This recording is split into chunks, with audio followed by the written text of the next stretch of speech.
पूरे दिन भर वर्कआउट करने के बाद फटीग बिल्डअप हो गई है बहुत ज़्यादा।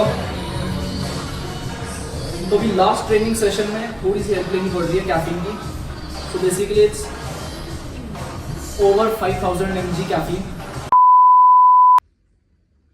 ভাই এই দাদাটা কোনো সাধারণ মানুষ নয়, এই দাদাটা হলো একটা সুপার হিউম্যান। নিজের কন্টেন্টে লিখছে ওভার 500 mg, কিন্তু নিজে মুখে বলল ওভার 5000 mg ক্যাফেন ইনটেক করে ওয়ার্কআউট করছে। তারপরে নাকি একটা ঠিকঠাক লাইফস্টাইলও মেনটেন করে নিচ্ছে, আর বক্সিং রিংয়ে গিয়ে মার খেয়েও বাড়ি চলে আসছে।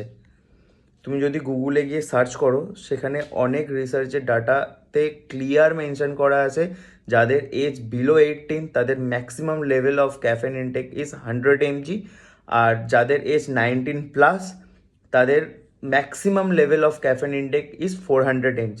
এর থেকে বেশি তুমি যদি ক্যাফেন ইনটেক করো তাহলে তোমার হার্ট রেট ইমব্যালেন্স হতে পারে, কখনো কখনো হার্ট অ্যাটাক আসারও চান্সেস থেকে থাকে। তো তোমাকে আর আমাকে তো ভগবান দিল না এরকম ক্যাফেন ইনটেক করার মতন ক্ষমতা। তো এরকম ইনফ্লুয়েন্সারদের দেখে ঘাড় পাকামি মারার কোনো দরকার নেই। Just be safe guys and stay away from all this bullshit.